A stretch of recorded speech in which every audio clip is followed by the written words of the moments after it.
Jay Shaw. What's up, bro? What's going on, man?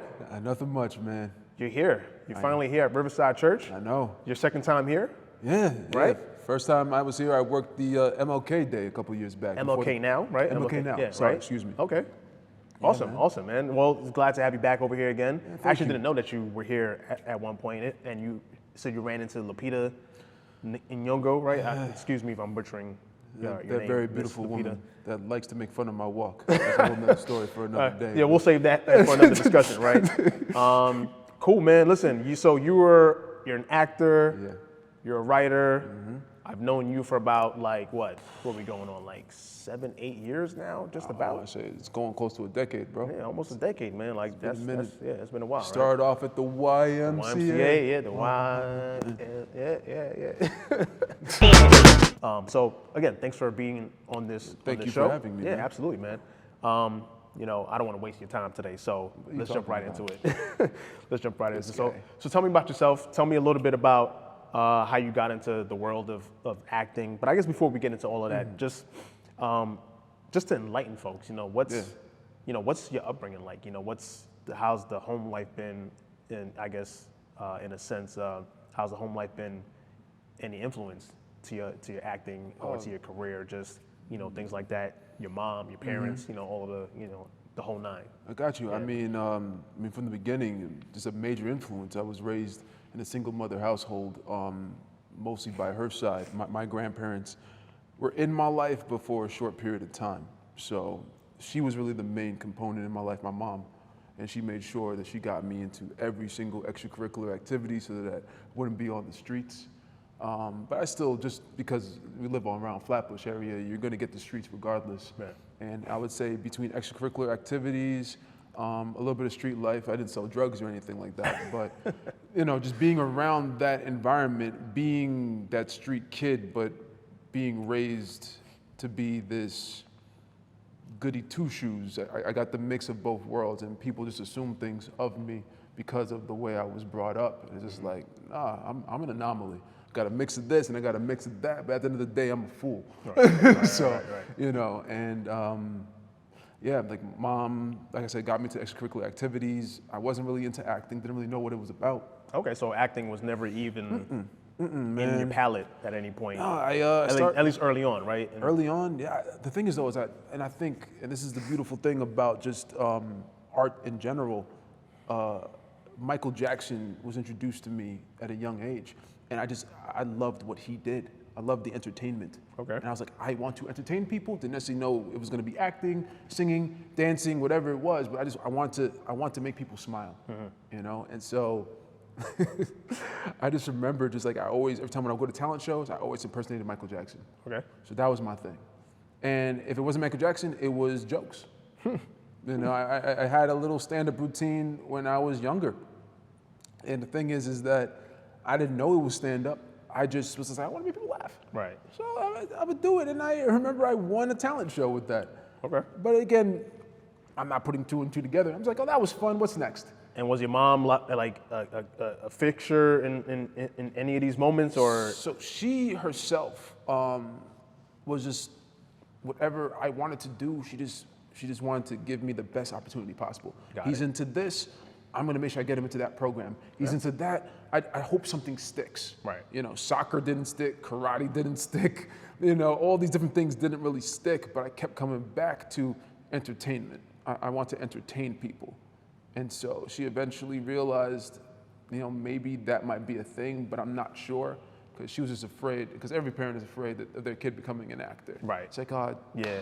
Darn it. It's like you had to choose that career, right? He's gonna be living with me till the age of, oh my goodness, I'm gonna be that parent. 40, 45. I hope not. I hope not. Don't wish that on me. But yeah, she was just like, I hope he can find something else. Right. And I kept falling for that love, but I didn't really fully understand that world. But I do want to know, being in the industry, and I'm gonna just give a shout out to my wife because she's the one that told me to ask you this question. She's amazing. Yeah, but I feel like this is a good segue. But do you lean on anything else besides yourself to try to help you through getting through an audition, preparing for a role, you know, is faith a part of anything that you is it a part of your approach? You know what I'm saying? Is it a part of your approach when you actually do book a role and then you're in it, you're acting, you're doing what you got to do now? Like, you know, does any of that play a role? More than ever now it does. Okay. Case in point, again, when I was struggling with my identity and things of that nature, this woe is me, feeling sorry for myself, I didn't reach out to God and talk to him during those times. I just didn't. I was still questioning if there was even a God, you know what I mean? Mm-hmm. But it wasn't until that infamous trip to Atlanta, Georgia, I want to say 2018, 2019, trying to remember, but it's the year that my life literally kind of changed for the better. I got a little boost in a lot of things. So I went down during homecoming time, and I set up a whole bunch of meetings, agency, industry party, casting director, meet and greet, a whole bunch of stuff. I remember you telling me about this story. And I remember I flew down and I'm like, okay, cool. I got a day to just chill and assess things, but the rest of this week, I got this meeting, I got that meeting, I'm gonna see this friend, I'm gonna see that friend, and I got this party to go to, and I got this, bing, bang, boom, boom, boom. I remember as soon as I got to the hotel room, I get a call from the agency that I'm supposed to be meeting up the next day. They said, hey, something came up, there's an issue with an actor, there's an issue with this, so we gotta postpone. We'll let you know later on in the week if we can meet with you. I was like, okay, cool, and then, dope. Let me know. So at that time in my head, I'm like, it's a postpone, it's not a cancellation. That's fine, that's fine. Now I have an extra day to just, let me see if I can try to switch some things around. Yeah. All of a sudden, the casting director workshop gets canceled and moved to the next week. I'm like, but I'm not here the next week. Okay, Right. all right.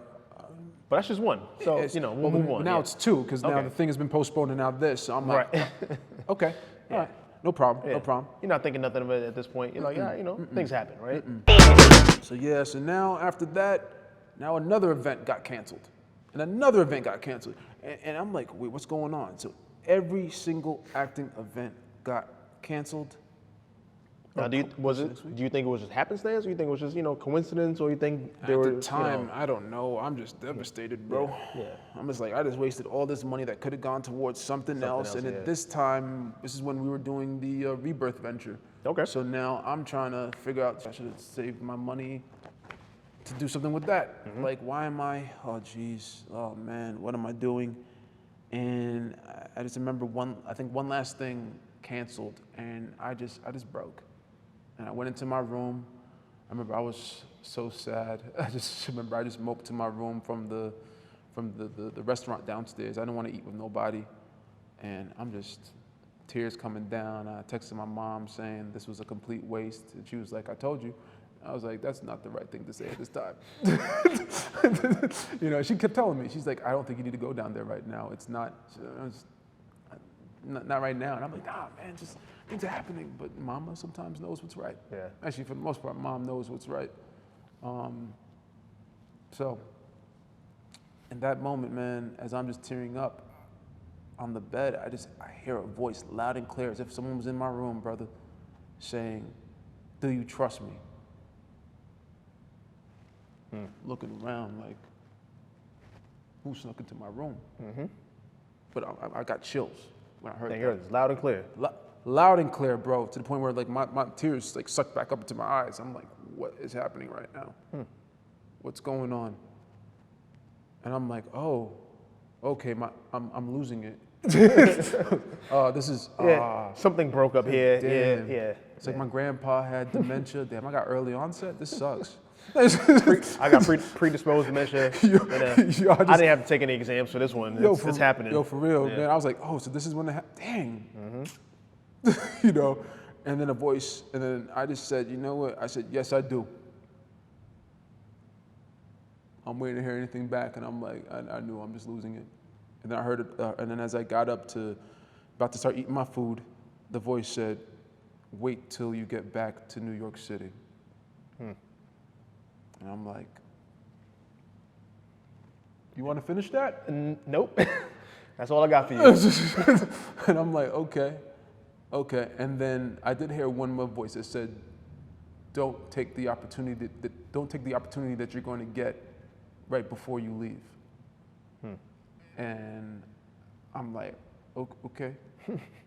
So now I'm just chilling, watching, and this is right before I'm about to leave. So the next day, as I'm getting ready to go to the airport, I get a call from the agents I'm supposed to meet. They said, hey, we got a potential offer for you to go, the studio, Bounce TV, wants to meet with you for this fractional series regular role on this TV show. I'm forgetting the name of it. And I think it's still on Bounce TV, or maybe it just ended. But they said they want to meet you. They like what we sent them. They like your package. They want to meet with you. Can you just pass on your flight and just go? You know, Or y'all gonna pay for the flight and all that, right? They ain't gonna pay for nothing. You know what I mean? I'm like, and I just remember the voice said, "Don't take it." He's like, "Nah, no thanks." I said, "I'm sorry, I can't." They said, okay, understood. Took the flight, came home. I get a call from my manager in New York. She said, "Hey, you just got a call. You booked Blue Bloods." I said, "Oh." Wait, look at that. I auditioned for that how many weeks ago? Right. Yeah, they liked your work and they want you to be one of the new officers. Then Blue Bloods was NBC, ABC? No, CBS. CBS, okay. So now I'm like, oh. And she said, I also got some other news for you too. You're on hold for the show, this new show called The Village on NBC. I said, oh yeah, I auditioned for that before I left. Oh wow. And what's crazy is that in that particular audition, when I was auditioning, the alarm system went off in the middle of my audition, but I had to be scared for that scene. And that shocked me in the scene, but I kept going. Right. So that helped me. So they stuck with that, yeah. And I'm hearing that, and then I also got told I was shortlisted for Wu-Tang. And I was just like, what is happening right now? I was like, okay, God. Yeah, that voice was real, huh? Maybe I do believe in you a little bit now. And I was like, okay, oh snap. No, but all the things started to manifest and started kind of pulling that direction. Things just started to just rain. Yeah. And then literally 2 weeks later, I get told, hey, you got to come back to Atlanta. You booked American Soul. You're playing Lionel Richie. What? What's happened? Mama, it's happening. It's happening, Mama. You know. And so And this was all happening like in a what 2 week span of like. Well, the bookings happened in the span of 2 weeks, but it took the rest of that year. Right. Okay. Yeah. Because things got got to get into production and all of that. Right. Yeah. Boom, boom, boom, boom, boom, boom, boom. I was like, wow. And that's amazing. Tell us a little bit more about Ingeniouses. You know, I know that's your baby. That's been a project in the making for like what, the past 10 years, it seems like, almost close to? Well, or maybe 5 years? No, longer than that. It's longer than that, almost 10 years, during right? the time when we met at the YMCA, like almost a decade now. Just about. The Misadventures of Cam and Rico. Yeah, tell us a little bit about that. Where's it at now? What's it doing? Is it off the ground and running? Have you shot anything? Yeah, I mean, what's it doing? Seriously, what's it doing? This guy. I mean, as you know, we shot the first 3 episodes. Okay. Those are it's in post-production, but what we did was just to test the market out. We shot essentially a piece of each episode that also could be its own story within itself, to just showcase that to the various film festivals, to the public, to get a better idea if, for one, can I tell a story from top to bottom? 2, are these characters actually interesting? And 3, is it funny and will it gain a fan base from its funniness? And so far, from out of the 8 film festivals we've been in, we've won 5 Best Web Series Awards. So 4 Best Web Series Awards and 1 Audience Choice Award. Technically, the first film festival we were at said that they were going to give us an Audience Choice Award, but these film festivals talk a lot. Gives another blank, long stare into the lens. Just learning the industry, bro. Very interesting place. I digress. Right. but no, like it really, like I told myself, and I think I told you guys, like I want to just get an idea if this actually works. If we get accepted into these film festivals, then I know that the industry accepts us. If we get the folks in the audience cracking up, kikiing, all that stuff, then we know the audience accepts us.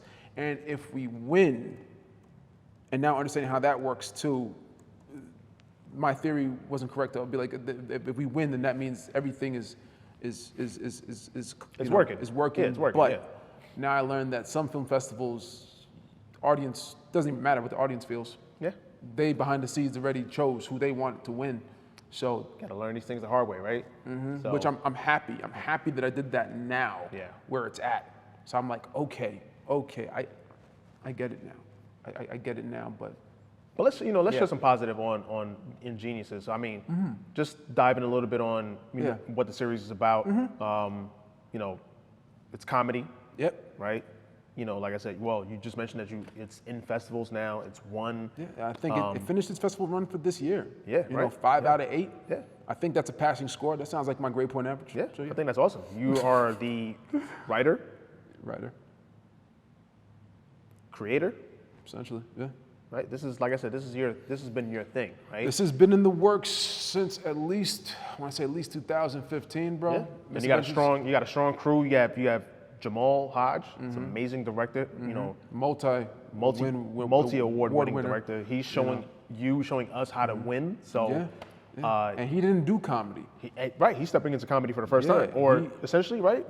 Ingeniouses, right? Well, I think he might have dabbled in comedy at some point years ago, right? But he didn't really, it wasn't really something that he was really like, right. I mean, he's proud of all his work, I'm sure. Yeah. But it's just like, that wasn't his thing. He loves right. horror. Yeah. Right. And so when it came to Ingeniouses, he's just like, it's a comedy placed in a horror world. And Jamal Hodge, if I'm not mistaken, he is number 10 on a list of like up and coming. Number one horror, top. I think it was like top 25 list of horror writers. Yeah, horror writers, right? Yes. Okay. And he was right under Jordan Peele. Right. So. What? And that's a man that's on your team, on our team. That's amazing. So. What? To have that behind you, I think it's amazing. He's been an incredible and dynamic force, by the way, to help get Ingeniouses to where it's at now. Seriously. And the fact that we got it, it's been shot, it's released at least in film festivals. It's still, right now things are getting things pieced are working, together right now. But now from the pieces that we've showcased, we see now like, oh, we got something. Yeah. And I'm very grateful. Shout out to your co-writer Karen. She's also been a key cog in this. She's amazing. It's nice to have somebody that understands what I'm trying to do and isn't trying to overshadow it. I mean, in this industry, we're all going to meet different people who just feel that they are going to have input with your work, but they don't necessarily trust your vision, and they want to do their own thing. But they claim they're on your side, but they ultimately have their own plan, and that was the whole thing. Like, I've been through quite a few writers with Misadventures, and Karen just understood what I'm trying to do. She doesn't overstep. And she trusts my vision, she trusts my comedy, and if she thinks, you're going a little bit too far left with this, I'm gonna curtail it and bring it back. She knows how to do that, and I'm very grateful for somebody like that. All right, man, listen, last topic. Ooh. Yeah. There's a lot of things happening in this world. Riverside has kind of been like, Riverside, I don't know if you noticed, but Riverside has had a lot of history with justice, fighting for equality, basic human and civil rights and marches and movements. Yeah. Inclusivity. All these things that Riverside has also kind of been a beacon for fighting for. That even predates us. It's been fighting a good fight for all these years. A lot of several years. We are in a time now and in a space where these fights and battles have been going on before us. And these battles for equality and justice and all these other things are still happening now. So we have all these movements with the Black Lives Matter, women's rights. We have issues with gun control, policing, gun violence, politics. A lot of things are just crashing and smashing all over the place and into each other. We're not subject matter experts. We're not trying to be, subject matter experts, in this series. But what's your take, man? What's your take on all this stuff? Do you think any of this ties back to morality, faith, structure, a lack thereof of all of these things? Can we speak on any motivations that are behind, some of the crumbling of just our societal climate that we're in right now? Just really briefly, what's your take on it? Do you think the world of acting can help reinvigorate, do you feel like people can kind of get lost in the space of acting in a good way where it's like, hey, you know what? I need something good to watch today. I want to go watch this and make me feel good. I'm tired of watching the news. Right. That's what we're here for. I mean, we're us actors, writers, filmmakers. We're here to be your escape away from the day-to-day BS that we have to deal with. I mean, at the end of the day, everything comes down to the lack of morality and faith, pushing of agendas, and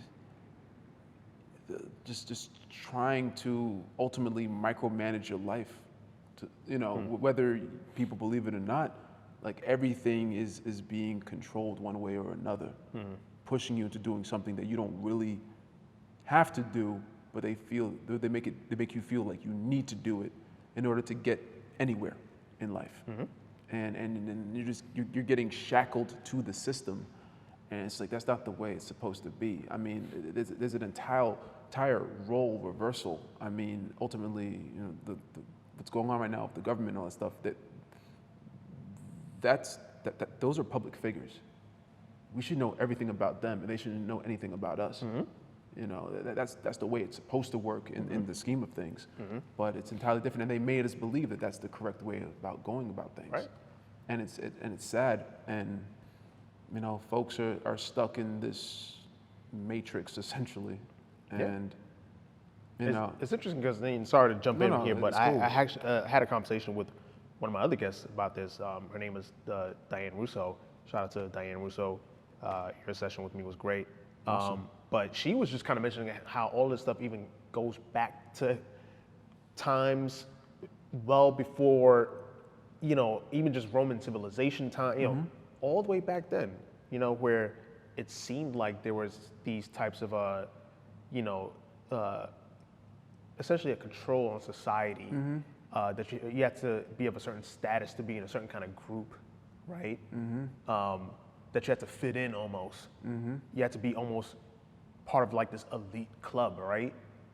And then if you didn't meet certain criterias, you're gonna be left back there. That's where you belong. Yeah. So it's kind of funny how, we're still kind of dealing with a lot of those systems, a lot of that structure, even in today's modern society, right? So to some of the points that you're making. So yeah, I mean, for me, the way I see it, I do agree with you. I think a lot of it has to do with I think it is a lack of, morality, and some of that morality could even be skewed in a way where it's like, oh yeah, because my moral compass is right, I must push this type of agenda, which then really, does that agenda really serve the greater good? No. You know what I'm saying? So no, it doesn't at all. It feeds to what they want. Right. And I'm not trying to get onto like they, this, that, right, you know what I mean? But it's like,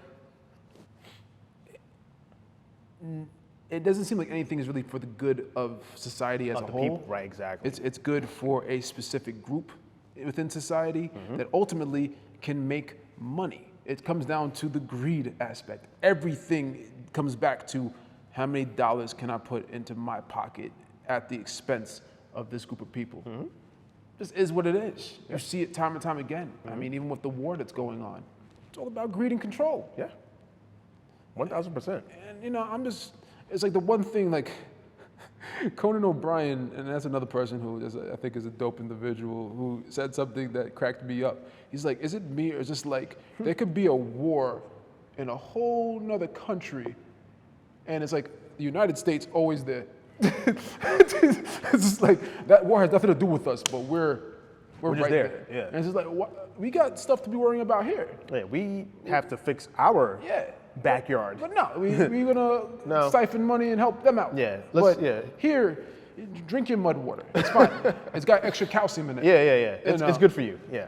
And it's just like it's like we are so worried about everyone else's backyard and we ain't paying attention to ours. We just kind of just push. You know, we just put something flashy in front of it and go like, it's a new amusement park. Don't worry about the chemicals. You know, and it's just like, no, come on. Like, but I think one thing that we can probably say is that although all of these things are happening, there are still those who are still trying to fight the good fight. And I pray they get through, man. Right? You know, I pray they get through. It's a lot of time, a lot of effort that goes into that. And I think there's even maybe some of your colleagues, right, that you work with who are trying to fight that good fight, who are trying to spread the good word, who are trying to spread some type of message, right, in their projects or whatever the case is to, like you said, listen, let me put a smile on somebody's face today, or several people's faces today, or whatever the case is, right? So, I mean, all in all, I think all of us as a whole, we, you know, and just this country in general, we just have a lot of work to do still. We do. You know. We do. And I think it's going to take a lot of conversations like what we're having now. Agreed. To try to figure out what the next action item should be. Once we're true to ourselves, right? Because at the end of the day, we keep pitching this great place, and it's just like we're not. We have a lot of work to do, and we keep trying to hide the history of this place. This is what it is. This place has a lot of dark history. Yeah. We understand that, and we should be moving forward. Yeah. But it feels like we're moving backwards. Yeah, it's one of those things. It's one of those things where it's like, okay, listen, there's the dark history aspect of it. Let's acknowledge that it's there. Yep. And I think that's been the problem. It hasn't been acknowledged. Nope. It's been covered up. Every time when it gets shown, it's just like, no, don't look at that. Yeah, and some people are like pulling back the curtains on it and like, hey, nope, that used to exist. Yeah. Own it, accept it. Exactly. And then let's repair. Exactly. Let's move forward. You know, I don't know. Tell us one thing that people don't know about you. Or if these walls could talk, what would they say? Well, can I do both? Yeah, go for it, man. So if these walls could talk, I think they would tell you, join us for Sunday service at 10:45 a.m. That's one thing I think this place would tell you. No, but you know, working here during the MLK celebration, I learned a lot, and just the innovation in the service onto others and instilling that onto others and just instilling that mindset. Like it's such a beautiful place, like this place of communion, you know, and I learned a lot during that time. And even just walking around this place today and just seeing the different folks working and just seeing what they're doing and the messaging that they're trying to instill, you know, it's just like this is history. Yeah. In so many ways. There is a lot of history here. A lot of history, and I definitely want to learn more. Yeah. So I'm very grateful just to be here in this space, being here with you, my brother. Hey, man. Thank you, man. Appreciate that. It's crazy, man. Appreciate that. I'm honored. And I mean, I feel like whatever folks didn't know about me, they've learned more about who I am through this interview. Yeah. Depending on how you edit it. I don't know how you're gonna edit it. I'm gonna do you right, man. Don't worry about that. I'm gonna take care of this one. But on a serious, but on a serious tip, though, no, I'm very grateful for this opportunity to give a little bit of insight on my story, and I'm grateful for you to be a part of my story, man. Listen, man, I'm grateful that you're here to share a little bit about yourself through this platform, Riverside Talks. It's been a great time. It's been a great hour plus. You know, I don't know, man. It was a breeze. Yeah, you know, bro. it just flowed. It just flowed. Yeah. So it was great. Brandon, thank you so much. Your time was well spent over here. I hope you enjoyed yourself. I did. And maybe at some point we're gonna do this again in the future, but we're gonna be the ones being interviewed, not this way. Hey, right? So let's get it, bro. You know what I'm saying? I see that. Yeah, so I like it. I mean, you're being interviewed by me now. That's all good. But, you know, variety, you know, a big trade. Deadline, you know, Oprah, yeah, ABC. Let's get it, man. You know what I'm saying? Let's get it. Yeah, bro. My brother, it's been a pleasure. My man. Thank you so much. Oh.